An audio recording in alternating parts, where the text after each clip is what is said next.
At ayun na nga, na-invite na kami para magluto sa isang binyagan. O diba, lume-level up na talaga yung ating small business. Large order nga ito na good for siguro nasa 80 to 100 person na. 7 different kinds of menu nga ito at syempre may special ube biko at di mawawala ang juice para naman may pantulak. Ganun. Yung pinaka-food nga lang, yung binayaran niya sa amin ng buo dahil nga dun sa buffet table arrangement, nagpagawa kami. Pero ako pa rin naman yung kumausap dun sa gumagawa.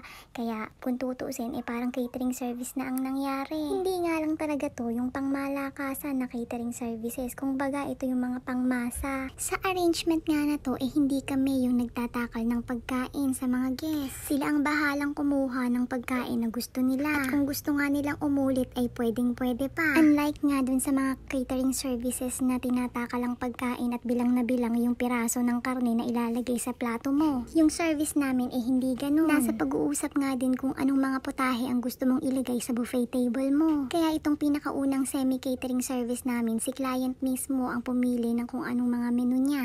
At syempre, yung presyo nito nakadepende kung ano yung mga menu na ilalagay mo. Ay siya, message nyo lang kami kung may mga katanungan kayo. Maraming salamat sa panonood.